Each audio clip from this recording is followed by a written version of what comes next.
ಎಲ್ಲರಿಗೂ ನಮಸ್ಕಾರ. ನಾನು ನಿಮ್ಮ ಚೆನ್ನ. ಇದನ್ನ 2ನೇ ತರಗತಿ ಗದ್ಯ ಪಾಠ 10 ಸತ್ಯವಂತ ಬಾಲಕನ ಬಗ್ಗೆ ತಿಳ್ಕೊಳ್ತಾ ಇದ್ವಿ. ನನ್ನ ಚಾನಲ್ ಮೊದಲನೇ ಸಾರಿ ನೋಡ್ತಾ ಇದ್ದೀರಾ, ಕೆಂಪು ಬಟನ್ ಸಬ್ಸ್ಕ್ರೈಬ್ ಕ್ಲಿಕ್ ಮಾಡಿ, ಪಕ್ಕದ ಗಂಟೆ ಐಕನನ್ನು ಕ್ಲಿಕ್ ಮಾಡಿ. ಇದರಿಂದ ನಾನು ತೆಗೆದಂಥ ಸೋರ್ಸ್ ವಿಡಿಯೋ ನೋಟಿಫಿಕೇಶನ್ ಎಲ್ಲರಿಗಿಂತ ಮೊದಲು ಬರೋ ಸಾಧ್ಯ.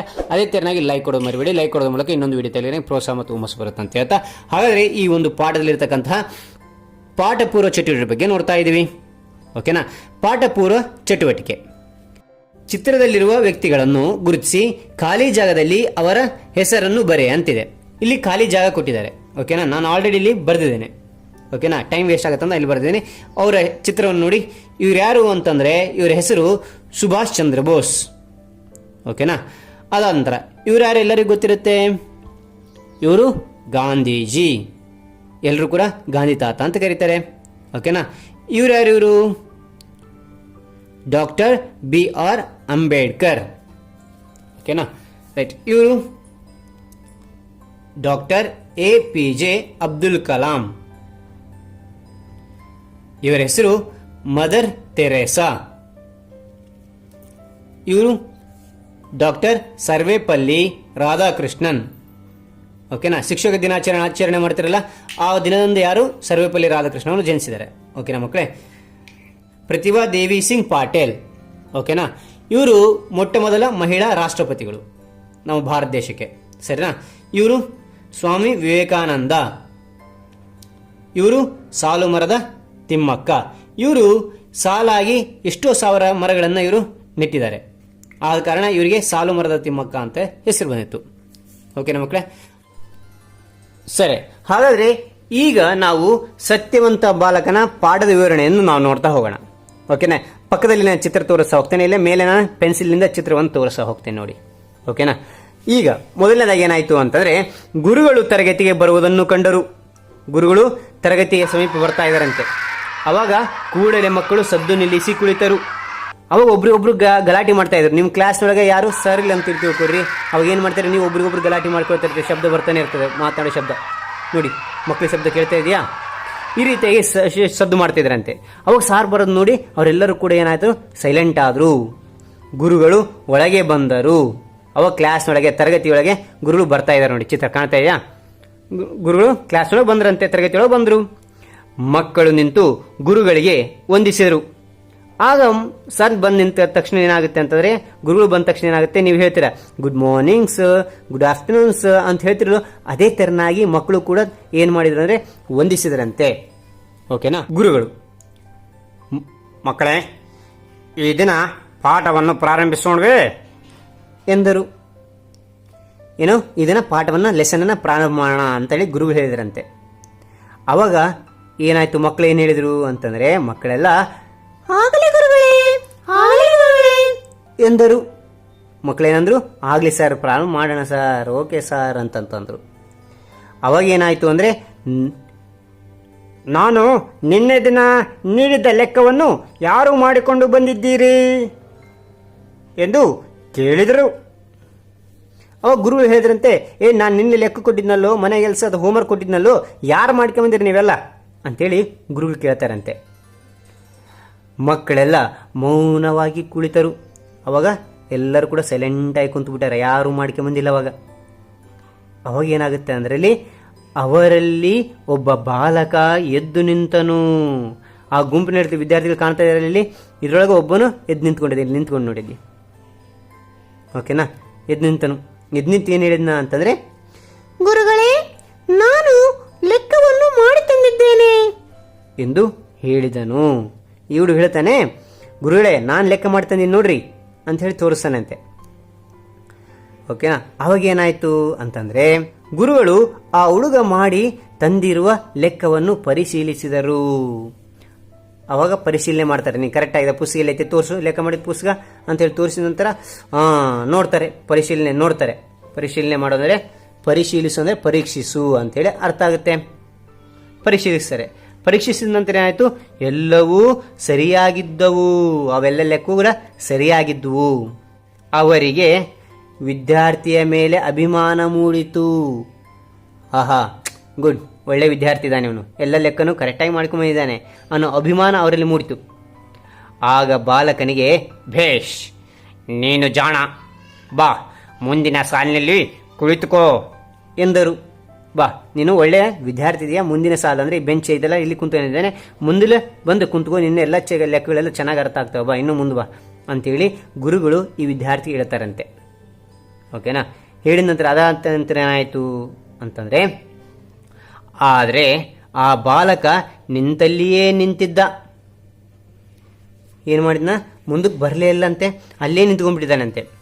ಅವನು ಒಂದು ಹೆಜ್ಜೆಯನ್ನು ಮುಂದೆ ಇಡಲಿಲ್ಲ. ಅವನು ಇಲ್ಲೇ ನಿಂತ್ಕೊಂಡಿದ್ದಾನೆ, ವಾಪಸ್ ಮುಂದೆ ಅಸಲು ಬರಲೇ ಇಲ್ಲ, ಒಂದು ಹೆಜ್ಜೆನೂ ಮುಂದಿಡ್ತಿಲ್ಲ. ಅವನ ಕಣ್ಣುಗಳಲ್ಲಿ ನೀರು ತುಂಬಿಕೊಂಡಿತು. ಅವನು ಮುಂದೆ ಅಸಲು ಹೆಜ್ಜೆ ಇಡ್ತಿಲ್ಲ, ಕಣ್ಣಾಗ ಏನಾಯಿತು, ಕಣ್ಣನ್ನು ನೀರು ತುಂಬ್ಕೊಂಡ್ಬಿಟ್ಟಿದೆ. ಕಣ್ಣಲ್ಲಿ ನೀರು ತುಂಬ್ಕೊಂಡಿದೆ, ಇಮೇಜ್ ಕಾಣುತ್ತಲ್ಲ, ತುಂಬಿಕೊಂಡವಂತೆ. ಓಕೆ, ಅವಾಗ ಏನಾಯಿತು ಅಂತಂದರೆ, ಹುಡುಗ ಅಳುವುದನ್ನು ಕಂಡು ಗುರುಗಳಿಗೆ ಆಶ್ಚರ್ಯವಾಯಿತು.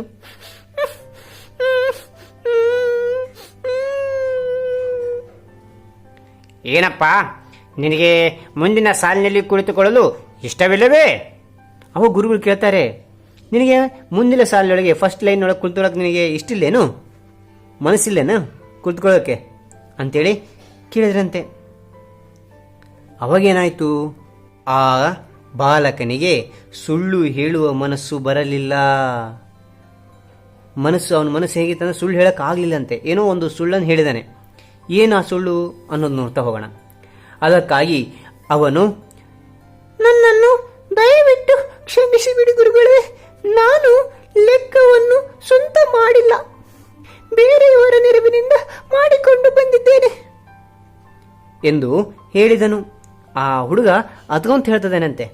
ಏನು ಅತ್ಕೊಂತ ಹೇಳ್ತದೇನೆ ಅಂತಂದರೆ, ನನ್ನನ್ನು ಕ್ಷಮಿಸಿಬಿಡಿ ಬಿಡಿ ಗುರುಗಳೇ, ನಾನು ಲೆಕ್ಕ ಕೊಟ್ಟಿರಲ್ಲ, ನಾನು ಸ್ವಂತ ಅಸಲು ಮಾಡೇ ಇಲ್ಲ ಲೆಕ್ಕನ, ನಾನು ಬೇರೆಯವರ ಸಹಾಯ, ಬೇರೆಯವರನ್ನ ಕೇಳಿಕೊಂಡು ಈ ಲೆಕ್ಕ ಮಾಡಿದ್ದೀನಿ, ನಾನು ಸ್ವಂತ ಲೆಕ್ಕ ಮಾಡಿಲ್ಲ ಅಂತೇಳಿ ಆ ಗುರುಗಳಿಗೆ ಅಳ್ತಾ ಈ ಹುಡುಗ ಹೇಳ್ತಾನಂತೆ. ಗುರುಗಳಿಗೆ ಬಾಲಕನ ಪ್ರಾಮಾಣಿಕತೆಯನ್ನು ಕಂಡು ಅಚ್ಚರಿ ಮತ್ತು ಆನಂದವಾಯಿತು. ಆಗ ಅವನು ಇದ್ದಕ್ಕಿದ್ದಂತೆ ಹೇಳ್ದ, ಸತ್ಯವನ್ನೇ ಹೇಳ್ದ. ಆದ ಕಾರಣ ಅವಾಗ ಗುರುಗಳಿಗೆ ಏನಾಯಿತು ಅಂತಂದ್ರಿಗಿನ, ಬಾ ಎಂಥ ಒಂದು ಬಾಲಕ ಇದೆ, ಪ್ರಾಮಾಣಿಕತೆ ಇದೆ, ನೀನು ಅಚ್ಚರಿ ಅಂದರೆ ಆಶ್ಚರ್ಯ ಆಯಿತು ಗುರುಗಳಿಗೆ. ಎಂಥ ಒಂದು ಸತ್ಯವನ್ನು ಹೇಳಿದಲ್ಲ ನೀನು. ಬೇರೆ ಹುಡುಗರಾಗಿದ್ದರೆ ನಾನೇ ಮಾಡಿ ಅಂತ ಹೇಳ್ತಿದ್ದೆ, ಆದರೆ ನೀನು ಹಾಗೆ ಮಾಡಲಿಲ್ಲ, ನೀನೇನು ಮಾಡಿದೀಯಾ, ಸತ್ಯವನ್ನು ಹೇಳಿದೀಯಾ ಅಂತೇಳಿ ಗುರುಗಳು ಅಚ್ಚರಿ ಆಯಿತು ಮತ್ತು ಆನಂದ ಆಯಿತು, ಸಂತೋಷ ಆಯಿತು ಅಂತ ಗುರುಗಳಿಗೆ. ನೀನು ಒಳ್ಳೆಯ ಒಂದು ಮಾತು ಸತ್ಯವನ್ನು ಹೇಳಿದೀಯಾ, ನೀನು ಸುಳ್ಳನ್ನು ಹೇಳಿಲ್ಲ ಅಂತೇಳಿ ಆನಂದ ಆಯ್ತಂತ ಗುರುಗಳಿಗೆ. ಮಗು, ನೀನು ಸತ್ಯವನ್ನು ಹೇಳಿದ್ದೀಯಾ, ನನಗೆ ತುಂಬ ಮೆಚ್ಚುಗೆ ಆಯಿತು. ಇದೇ ಗುಣವನ್ನು ಸದಾಕಾಲ ಕಾಪಾಡಿಕೋ, ಜೀವನದಲ್ಲಿ ನೀನು ದೊಡ್ಡ ವ್ಯಕ್ತಿಯಾಗುತ್ತೀಯಾ. ಅವಾಗ ಗುರುಗಳು ಹೇಳ್ತಾರಂತೆ, ನೀನು ಏನು ಮಾಡಿದೆ, ನೀನು ಸತ್ಯವನ್ನು ಹೇಳಿದೀಯಾ, ಓಕೆನಾ, ನೀನೇನು ಸುಳ್ಳು ಹೇಳಿಲ್ಲ, ಹೌದಾ, ನೀವು ಸತ್ಯವನ್ನು ಹೇಳಿದೀಯಾ, ಬೇರೆ ಸಹಾಯದಿಂದ ಮಾಡ್ಕೊಂಡ್ಬಂದಿದೆ ಅಂತ ಹೇಳಿದೀಯಾ, ನೀನು ಒಳ್ಳೆ ಹುಡುಗ, ನೀನು ಕೆಟ್ಟ ಹುಡುಗ ಅಲ್ಲ ನೀನು. ಅದೇ ರೀತಿಯಾಗಿ ಏನು ಹೇಳ್ತಾರೆ ಗುರುಗಳು ಅಂತಂದರೆ, ಆಗ ಮಗು ನೀನು ಸತ್ಯವನ್ನು ಹೇಳಿಯಲ್ಲ, ಆದ ಕಾರಣ ತುಂಬ ಮೆಚ್ಚುಗೆ ಆಯಿತು, ನನಗೆ ತುಂಬ ಇಷ್ಟ ಆದಿ ನೀನು. ನಿನ್ನ ಗುಣ ಸದಾಕಾಲ ಇದೇ ರೀತಿಯಾಗಿ ಜೀವನದೊಳಗೆ ಇದೇ ರೀತಿಯ ಸತ್ಯವನ್ನೇ ಹೇಳ್ತಾ ಇರಬೇಕು ನೀನು ಅಂತೇಳಿ. ನೀನು ಈಗ ಸತ್ಯ ಹೇಳಿದರೆ ನೀನು ಮುಂದೆ ಒಂದು ದಿನ ನೀನು ದೊಡ್ಡ ಏನಾಗ್ತೀಯ ಅಂದರೆ ವ್ಯಕ್ತಿ ಆಗ್ತೀಯಾ ಅಂತೇಳಿ ಗುರುಗಳು ಹೇಳ್ತಾರಂತೆ ಆ ಒಂದು ಬಾಲಕನಿಗೆ. ಸರಿನಾ, ಮುಂದಕ್ಕೆ ಏನಾಯಿತು ಅನ್ನೋದು ನೋಡ್ತಾ ಹೋಗಿ. ಎಲ್ಲರಿಗೂ ತಿಳಿಯುವಂತೆ ತಾವೇ ಲೆಕ್ಕ ಮಾಡಿ ತೋರಿಸಿದರು. ಆಗ ಗುರುಗಳು ಏನು ಮಾಡ್ತಾರೆ, ಲೆಕ್ಕ ಮಾಡ್ತಾರಂತೆ ಎಲ್ಲರಿಗೂ. ನೋಡ್ರಿ ನಾನು ಲೆಕ್ಕ ಮಾಡ್ತೀನಿ ಅಂತೇಳಿ. ಅವಾಗ ಇಲ್ಲಿ ನೋಡಿ, ಇಲ್ಲಿ ಲೆಕ್ಕ ಗುರುಗಳೇ ಮಾಡ್ತಾ ಇದ್ದಾರೆ. ಸರಿನಾ, ಮಕ್ಕಳಿಗೆ ಸಂತೋಷವಾಯಿತು. ಆ ಲೆಕ್ಕ ಎಲ್ಲ ನೋಡಿದ್ರು, ಎಲ್ಲ ಮಾಡಿ ತೋರಿಸಿದ್ರಲ್ಲ ಗುರುಗಳೆಲ್ಲ, ಅವಾಗ ಮಕ್ಕಳಿಗೆಲ್ಲ ಸಂತೋಷ ಆಯ್ತಂತೆ ಗುರುಗಳು ಮಾಡಿ ತೋರಿಸಿದ ಕಾರಣ. ಮುಂದೆ ಗುರುಗಳ ಮಾತು ಸತ್ಯವಾಯಿತು. ಆ ಗುರುಗಳು ಒಂದು ಕ್ಲಾಸ್ನೊಳಗೆ ಏನು ಹೇಳಿದ್ರು ಆ ಹುಡುಗನಿಗೆ ಅಂತಂದರೆ, ಜೀವನದಲ್ಲಿ ನೀನು ದೊಡ್ಡ ವ್ಯಕ್ತಿ ಆಗುತ್ತೀಯಾ, ಸತ್ಯ ಕಾಪಾಡಿಕೊಂಡು ಬಂದರೆ ನೀನು ಜೀವನದಲ್ಲಿ ದೊಡ್ಡ ವ್ಯಕ್ತಿ ಆಗ್ತೀಯಾ ಅಂತಂದಿದ್ರು. ಅದೇ ತೆರನಾಗಿ ಇಲ್ಲೇನಾಯಿತು ಅಂತಂದ್ರಿಗಿನ, ಆ ಸತ್ಯವಂತ ಬಾಲಕನೇ ಗೋಪಾಲಕೃಷ್ಣ ಗೋಖಲೆಯಾದರು. ಆ ಒಂದು ಕ್ಲಾಸ್ನೊಳಗೆ ಆ ಬಾಲಕ ಇದ್ನಲ್ಲಿ ನಿಂತು ಹೇಳಿದ್ನಲ್ಲ, ಆ ನಿಂತು ಬಾಲಕ ಯಾರಂದರೆ ಇವರೇ ಗೋಪಾಲಕೃಷ್ಣ ಗೋಖಲೆ. ಇಲ್ಲಿ ಪಿಕ್ಚರ್ ಕಾಣ್ತಾ ಇದೆಯಲ್ಲ, ದೊಡ್ಡದಾಗಿ ತೋರಿಸ್ತಾ ಇದೆ ನೋಡಿ, ಇವರೇ. ಓಕೆನಾ. ಇವರನ್ನು ಮಹಾತ್ಮ ಗಾಂಧೀಜಿಯವರು ತಮ್ಮ ರಾಜಕೀಯ ಗುರುಗಳೆಂದು ಸ್ವೀಕರಿಸಿದ್ದರು. ನೋಡಿ, ಈ ಗುರುಗಳು ಯಾರಂತಾನೆ ಗಾಂಧೀಜಿಯವರ ಗುರುಗಳು ಯಾರು ಅಂತಂದರೆ ಗೋಪಾಲಕೃಷ್ಣ ಗೋಖಲೆ. ಎಂಥ ಗುರುಗಳು ಅಂತಂದರೆ ರಾಜಕೀಯ ಗುರುಗಳು ಅಂಥೇಳಿ ಇಲ್ಲಿ ಗಾಂಧೀಜಿಯವರು ಸ್ವತಃ ಅವರೇ ಹೇಳಿದಾರಂತೆ. ಓಕೆ, ಗೋಖಲೆಯವರು ಸ್ವತಂತ್ರ ಹೋರಾಟದಲ್ಲಿ ಸಕ್ರಿಯವಾಗಿ ಭಾಗವಹಿಸಿದ್ದರು. ಓಕೆನಾ, ಸ್ವತಂತ್ರ ಹೋರಾಟ, ನಾವು ಬ್ರಿಟಿಷರ ಆಡಳಿತದಲ್ಲಿದ್ವಿ, ಆಗ ನಾವು ಬ್ರಿಟಿಷರ ಆಡಳಿತದಲ್ಲಿದ್ವಿ, ನಮಗೆ ಸ್ವತಂತ್ರ ಇದ್ದಿಲ್ಲ. ಆದ ಕಾರಣ ಅದಕ್ಕೋಸ್ಕರ ಗೋಪಾಲಕೃಷ್ಣರು ಹೋರಾಟ ಮಾಡಿದ್ದಾರೆ. ಇವರು ಮಹಿಳೆಯರಿಗೂ ಶಿಕ್ಷಣ ಬೇಕೆಂದು ಹೇಳಿದರು. ಆವಾಗ ಮಹಿಳೆಯರಿಗೆ ಅಂದರೆ ಇಲ್ಲದರೆಲ್ಲ ಮಹಿಳೆಯರಿಗೆ ಶಿಕ್ಷಣನೇ ಇದ್ದಿಲ್ಲ, ಅವರಿಗೆ ಎಜುಕೇಷನ್ ಇದ್ದಿಲ್ಲ, ಅವರು ಕೂಡ ಏನು ಶಿಕ್ಷಣ ಬೇಕು ಅಂತೇಳಿ ಹೇಳಿದರು. ಯಾರು ಅಂತಂದರೆ ಗೋಪಾಲಕೃಷ್ಣ ಗೋಖಲೆಯವರು. ಓಕೆನಾ, ಶಿಕ್ಷಣದ ಮೂಲಕ ಜನರಲ್ಲಿ ರಾಜಕೀಯ ಜಾಗೃತಿ ಮೂಡಿಸಿದರು. ಶಿಕ್ಷಣದ ಮೂಲಕ ಅವರು ಶಿಕ್ಷಣ ಎಲ್ಲರಿಗೂ ಕೂಡ ಎಜುಕೇಷನ್ ಕೊಡೋದ್ರ ಮೂಲಕ ಏನು ಮಾಡಿದರು ಅಂತಂದ್ರೆ ರಾಜಕೀಯ ಜಾಗೃತಿ, ಇಲ್ಲಿ ನಡೀತಕ್ಕಂಥ ಒಂದು ಸನ್ನಿವೇಶಗಳು ತಿಳಿಲಿಕ್ಕೆ ಅನುಕೂಲ ಆಯಿತು ಆ ಶಿಕ್ಷಣದಿಂದ. ಓಕೆ, ನಾವೆಲ್ಲರೂ ಭಾರತ ದೇಶದ ಪ್ರಜೆಗಳು ಎನ್ನುವ ಮನೋಭಾವನೆಯನ್ನು ಬೆಳೆಸಿದರು. ಅವಾಗ ಪ್ರಜೆಗಳೆಲ್ಲರೂ ಕೂಡ ಒಗ್ಗಟ್ಟು ಬರಬೇಕು, ನಾವು ಭಾರತ ದೇಶದ ಪ್ರಜೆಗಳು, ಇದು ನಾವು ಸ್ವತಂತ್ರ ಆಗಬೇಕು, ಬ್ರಿಟಿಷರನ್ನು ಇಲ್ಲಿಂದ ನಾವು ಹೋರಾಡಬೇಕು, ಅವರ ವಿರುದ್ಧ ಅವರನ್ನು ಕಳಿಸ್ಬೇಕು ವಾಪಸ್ಸು ಅಂತೇಳಿ ಎಲ್ಲರನ್ನೂ ಒಗ್ಗಟ್ಟಿನಿಂದ ಪ್ರಜೆಗಳನ್ನು ಎಲ್ಲವೂ ಮನೋಭಾವನೆಯನ್ನು ಬೆಳೆಸಿರಿ. ನಾವೆಲ್ಲರೂ ಒಂದು, ನಾವೆಲ್ಲರೂ ಒಂದು, ನಾವೆಲ್ಲರೂ ಒಂದು, ಒಗ್ಗಟ್ಟಿನಲ್ಲೇ ಬಲವಿದೆ, ನಾವೆಲ್ಲರೂ ಭಾರತೀಯರು ಅಂತಕ್ಕಂಥ ಒಂದು ಏನು ಮನೋಭಾವ ಯಾರಲ್ಲಿ ಬೆಳೆಸಿದರು ಅಂತಂದ್ರಿಗಿನ ಆ ಒಂದು ಜನರಲ್ಲಿ ಬೆಳೆಸಿದವರು ಯಾರು ಅಂತಂದರೆ ಗೋಪಾಲಕೃಷ್ಣ ಗೋಖಲೆಯವರು. ಓಕೆನಾ ಮಕ್ಕಳೇ? ಸರಿ, ಹಾಗಾದರೆ ಈ ಒಂದು ವಿಡಿಯೋದಲ್ಲಿ ಏನಾದರೂ ಡೌಟ್ಸ್ ಇದ್ದರೆ, ನಿಮ್ಮ ಅನುಮಾನಗಳಿದ್ದರೆ ನಾನು ಖಂಡಿತ ನಿಮಗೆ ನೀವು ಕಾಮೆಂಟ್ ಮಾಡಿ, ನಾನು ಖಂಡಿತ ನಿಮಗೆ ಉತ್ತರ ತಿಳಿಸ್ತೀನಿ ಅಂತ ಹೇಳ್ತಾ, ಹಾಗಾದರೆ ಈ ವಿಡಿಯೋ ಇಷ್ಟವಾದರೆ ಲೈಕ್ ಮಾಡಿ, ಶೇರ್ ಮಾಡಿ, ಸಬ್ಸ್ಕ್ರೈಬ್ ಆಗೋದು ಮರಿಬೇಡಿ ಅಂತ ಹೇಳಿ ಈ ವಿಡಿಯೋ ಮುಗಿಸ್ತಾನೆ. Thank you for watching. Bye.